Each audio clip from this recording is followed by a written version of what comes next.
Na svom premijernom gostovanju u Novigradu Hajdukova je mlada momčad potopila domaćine. Unatoč stalnom pritisku modrocrvenih ka golu kapetana Grbića, iz prvog udarca upućenog ka domaćim vratima gosti dolaze do vodstva, rijetko viđenim udarcem energičnog Darka Nejašmića. No prije toga su domaći u nekoliko navrata priprijetili, ali u 2 slučaja Grbić je bio vrlo siguran, no i sreća ga je pomazila. Prvo je kapetan Pamić nakon prodora po lijevom boku u sredini pronašao Pilja, ali lopta prolazi pored lijeve vratnice. 2 minute kasnije iz slobodnog je udarca Pilj pokušao popraviti prethodnu nepreciznost, pucajući u lijevi gornji kut preko živog zida. Međutim, stasiti vratar Splićana nije se dao lako iznenaditi.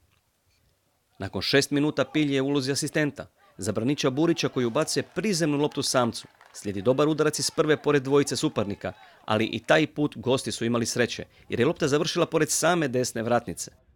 Sve što je do tada učinio igrač utakmice Nejašmić je okrunio u 34. minuti prekrasnim pogodkom. Na iznenađenje svih primljenu loptu od Čurića vukao je nekoliko koraka, a onda je neometan od domaće obrane snažno pucao. Lopta je završila u samu desnu vratnicu u mreži Novigrađana. U samoj završnici još 2 prijetnje za vrtare. U prvom slučaju Vrhovac sjajnom reakcijom spašava, odnosno u naletu zaustavlja Delića, a 4 minute poslije udarcu Pralasa nedostajalo je malo preciznosti, kao i u većini spomenutih domaćih akcija.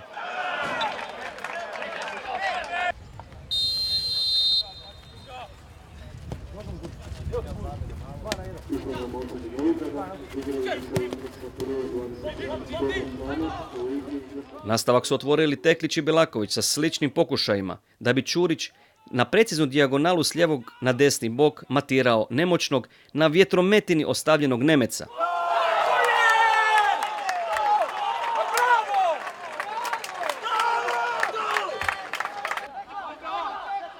Tek što je ušao igru, Baletić je u žestokom sudaru sa Teklićem zaradio iščašenje ramena.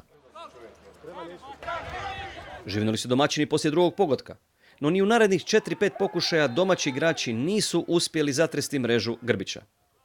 Belaković je propustio u 56. minuti nakon ubacivanja Smirnova, da bi za sve propušteno slijedio novi pogodak gostiju. Trener gostujućih u 74. minuti radi sjajnu izmjenu, te u igru ulazi Deliju.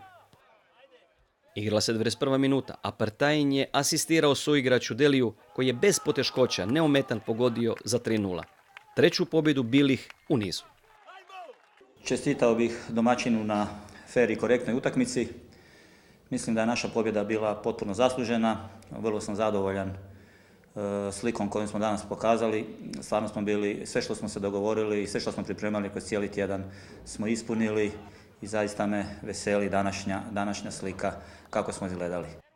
Čestitam Hajduku na apsolutno zasluženoj pobjedi. Jednostavno nismo se znali oduprijeti